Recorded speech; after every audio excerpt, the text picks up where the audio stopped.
Brought to you by Techno Camon 30 series.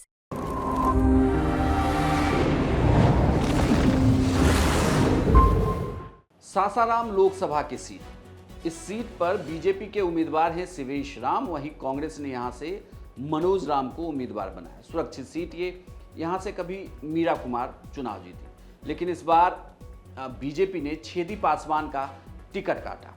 उनके ticket काटने के बाद थोड़ी सी नाराजगी जरूर दिख रही थी कि बीजेपी का वोटर क्या शिफ्ट करेगा कांग्रेस की तरफ। कांग्रेस के लिए मुश्किल ये भी रही कि कांग्रेस ने अपने उम्मीदवारों के नाम की घोषणा काफ़ी देर से की।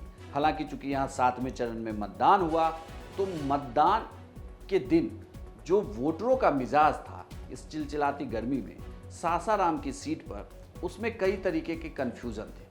लेकिन कुछ बातें जो निकल कर सामने आई, जो बिहार तक के रिपोर्टरों ने ऑब्जर्व किया, उसके अनुसार मतदाता के पास ये विज़न क्लियर था कि उन्हें केंद्र में किसकी सरकार बनानी है। दूसरा, वो यहाँ पर 5 किलो अनाज का मुद्दा काम कर रहा था, यानी कि सासाराम की सीट पर सरकार के द्वारा चलाए गए अनाज के स्कीम का भी वोटरों पर असर दिखा। चूँकि ये सुरक्षित सीट, तो इस सीट पर इतनी जो मतदाताओं के बीच बड़ी बात ये दिखी कि वो ये कहते हुए दिखे कि उन्हें केंद्र के लिए सरकार बनाना है और उनके पास मोदी के अलावा कोई और विकल्प नहीं दिखता।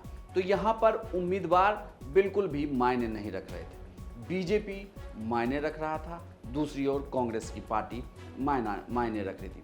कांग्रेस की ओर से थोड़ा सा यहाँ पर चुनाव प्रचार काफ़ी कमज़ोर दिखा, और यही वजह रही कि बूथ मैनेजमेंट के मामले में भी बीजेपी भारी दिखी।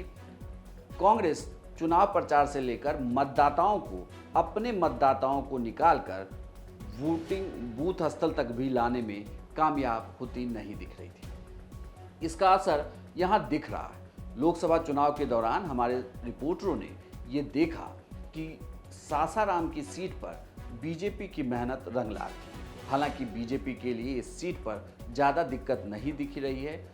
उन्हें वोटरों को ये समझाने में मुश्किल नहीं हुआ कि आपको वोट किन मुद्दों पर करना है, और चुनाव के दौरान ये दिखा भी।